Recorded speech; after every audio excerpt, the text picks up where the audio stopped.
What made Jacob Betrant cut almost all his hair off after finishing Season 2? Who wins the first prize for the most injuries on set? And why will we never see Nicole Brown in any new episodes? Stay tuned to hear the main rules the Cobra Kai cast have to follow. Have great looks. Acting always requires being ready to change your looks. Unique haircuts, hair colors, gaining or losing weight, building muscle, maintaining the same shape, all of those can be quite tough to stick to, and sometimes it can be difficult to accept your new look. While watching TV shows, it's hard to believe that young, confident actors on the screen frequently get insecure about how they look IRL. And you probably never expected that Tanner Buchanan questioned his own physical appearance, but he really used to worry a lot about his muscles and attractiveness in comparison to other actors. But guys, look at his abs! Those don't just come out of nowhere. Don't tell me someone can doubt his hotness. Glamour magazine asked Tanner if playing such a physical role gives him a more positive relationship with his body image, to which he answered, "I have caught myself looking at other actors thinking they have all these muscles that I definitely don't have. But over the years, I've just switched my mind to really just be like, look, if you're working out consistently and you're staying healthy, that's all you need to do." And we couldn't agree more. In the end, everyone's got their own insecurities. Just remember, you're awesome. And yet, one of the most extraordinary changes in looks happened to Jacob Betrant. His tattoo application takes at least 30 minutes based on how much he moves around, and his legendary mohawk takes about an hour to do. I'd say most of it is hairspray. It's almost all hairspray. It all gets teased up, and it's a bunch of hairspray, and that thing's hard as a rock. There's nothing that's gonna bring that thing down. In fact, off-set, Jacob was not so comfortable with such extreme changes. He even used to get a bit shy in public with his new hair color and length, because believe it or not, that unique mohawk is made of his actual hair. During the Franchise Fred interview, Jacob was asked if people recognize him without the mohawk. You know what's funny is, I didn't think people would, but they still do. Even without the back tattoo and my mohawk, I guess maybe with my nose. People just recognize the nose or something. Even though Jacob is recognized, there are still people out there who can't believe that's not his real hairstyle. In fact, that mohawk does not come easy for Jacob's hair. At the end of the season, I cut my hair really short because it's all just dead, bleached hair. And I just grow it out. Like right now, it's just growing, waiting for season 3. Talking about the next season, did you know that fans actually built whole theories around that hairstyle? Yeah, you heard me right. The fandom found the change of Hawk's hair color through seasons 1 and 2 pretty symbolic. It's considered that with every new color, he's getting closer to the dark and evil side of himself. From blue to red, and now possibly black? Jacob said he gets a bunch of DMs asking what color his season 3 mohawk will be. Anyway, we'll see pretty soon. What do you think? Will they go with a new color again? Let us know in the comments, and don't forget to subscribe to know even more about your favorite shows. No mercy. Extreme training and long rehearsals are not the only difficulty on set. But as much as Cobra Kai is full of combat scenes, it's not hard to guess that fights are often followed by injuries. For some actors, even more than others. The first one to break a toe on set was William Zabka. He recalled this painful moment during an interview. "That first fight took a lot of time. I pulled my hamstring. I broke my toe. I jammed my toe, nobody even knew. It went completely in my foot. My stuntman was over there ready to jump in and do the scene if I couldn't, and I just yanked it out. It hurt. I tell you what, it was like a knife went up. I didn't tell anybody because then the stunt guy is going to come in. Ouch. Okay, William, that sounded really painful. Whether it was pride or just not wanting to let the stuntman do his job that day, he still did an amazing job and continued the scene like a true fighter. But today, the Queen of Injuries title and first place in the nomination for True Warrior goes to Mary Mouser. This girl heroically endured quite a lot of pain and got hurt multiple times on set, but still, despite everything, she managed to finish the whole season. During the interview at Comic-Con, Mary mentioned that she is pretty tender and can bruise easily. It's like black and blue, covered in bruises, like we had to cover them up with makeup, and it looked like walking around in the city, like I must have looked crazy. And that's just the beginning. During the whole period of filming, Mary also fell badly on her roller skates, hurt her coccyx, later broke a toe and once ended up in the ER with an injured finger after a fight scene. And then I had to come back the next day, my hand is taped, and you can actually, if you pause it, you can see certain shots where my fingers are like taped together and I'm like throwing punches with them. Told you, that girl is lit. One more difficulty which everyone in the film industry has faced is unpredictable weather, and the Cobra Kai cast is no exception. While filming in the woods for Season 2, Episode 7, guys said it was actually super cold, slippery, and extremely muddy. Jacob remembers having trouble getting the timing down for his fight with Xolo, especially because of the freezing temperature.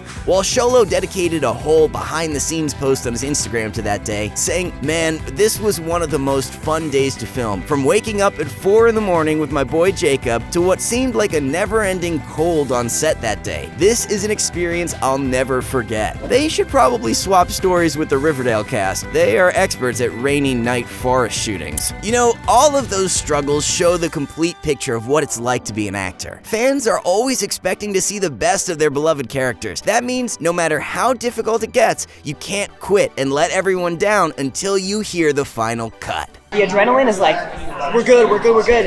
And they yell cut, and I was like, oh, I taste blood. I was like, okay, whatever. Don't fake it, just make it. It's not a secret that mastering martial arts and filming fight scenes takes a lot of time and practice. Otherwise, one wrong move and damn, someone can get hurt. So how did the Cobra Kai cast manage to learn all those complicated moves? The answer is training. Hours, days, and months of training. Cast members share a lot of that on social media. For example, Mary Mouser posted a video of her daily physical routine to her YouTube channel, and believe me, it is intense. Other cast members also show their achievements and progress while preparing for the roles. Tanner and Xolo shared some good kicks and jumps on their Instagram accounts. Talking about Jacob Betrant, a.k.a. Hawk, in addition to martial arts training, this guy also does surfing, running, hiking, and even backflips. During one of his interviews, Jacob revealed, "We did 2 months before we went out to Atlanta for Season 2, and then when we were also training pretty much every day." Wow, guys, I bet after such intense training, all of the cast members can easily kick someone's ass. And for dessert, one of the Cobra Kai fans' main questions: how did Ralph Macchio and William Zabka manage to keep their Karate Kid shape 35 years later? First of all, the two stars never imagined they'd be bringing their characters back to life, let alone getting back into karate kicking shape. Both admitted that returning isn't as effortless on their joints this time around. "It was a lot easier 35 years ago, I can promise you,"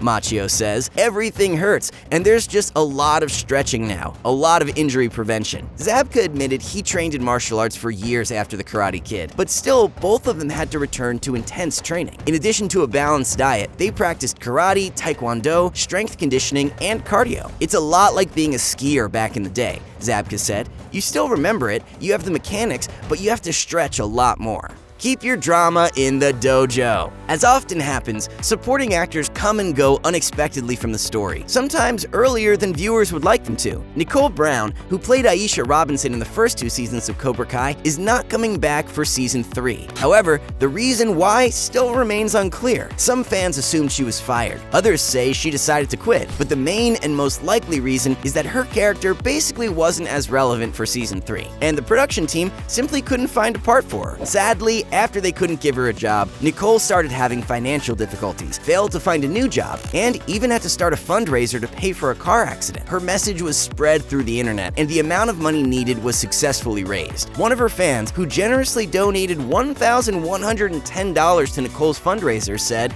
"Nicole, I just found out today you're not going to be in Season 3 of Cobra Kai, and I was crushed, devastated. I absolutely love Aisha on Cobra Kai. You're Cobra Kai. The show and dojo will not be complete without you." Even though it's up to the production team to choose whether or not an actor has a part in future episodes, we can't agree more that Nicole's performance in Season 1 and 2 was brilliant. Indeed, a lot of fans loved her character on Cobra Kai and definitely expected Aisha to be back for Season 3. We're definitely gonna miss her amazing scenes and lines. Huh? What? Let me help you to your car. No mercy, bitch!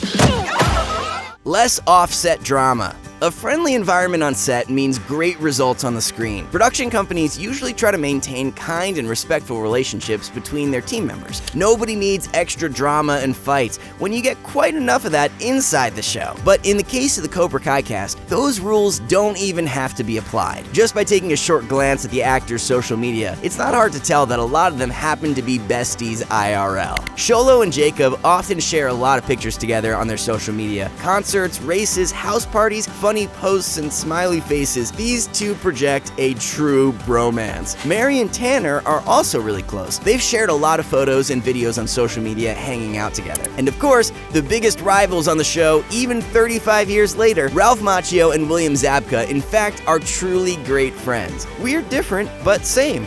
William shared during his interview with Jenny McCarthy. On set, it was all friends, all smiles, like seriously the coolest group of people. I feel so lucky to be working. How awesome to be a part of such a friendly team. However, sometimes a close friendship can easily evolve into something bigger. Love life stays off set. Dating a co-star is a pretty common thing among celebrities, isn't it? Spending hours, days, months, or even years on set together can be pretty uniting, and fans absolutely love watching their favorite characters' love stories become a thing in real life. As far as we know, Cobra Kai has united only 2 hearts of its cast members, and as it turns out, not for long. Yeah, you know exactly who I'm talking about, Xolo Maridueña and Hannah Kepple. While the fandom was shipping Xolo with co-stars Mary Mouser and Peyton List, who portray his love interests on the show, Maridueña actually started dating Hannah after the filming of season 2 wrapped up. Even though the duo did not have many scenes together, they found a way to each other. After the premiere of the 2nd season on Netflix in June 2019, talking to MEA Worldwide, Hannah Kepple opened up about their relationship. Well, I am dating Xolo, who plays Miguel on the show. Season 1, we were just friends. We were a little flirty. And then we started talking after season 1, and things just kind of clicked. Even though Hannah and Xolo barely mentioned each other on social media, there were still a few pictures telling us that they were probably dating. Shortly before the filming of Cobra Kai Season 2 started, though, both of them removed the photos they put up of each other, which made fans question the relationship's integrity. But still, as the power of the internet never lets us down, quite a few deleted posts are still floating around. Important note, despite having basically removed all their pictures together from their pages, they're still following each other. So hopefully that means even if they broke up, Xolo and Hannah remain good friends. Because nobody needs additional pressure and extra tension on set, right? I bet it must be pretty hard to keep working with an ex. How do you think the two of them got along while shooting season 3? Let us know in the comments. And as always, thanks for watching.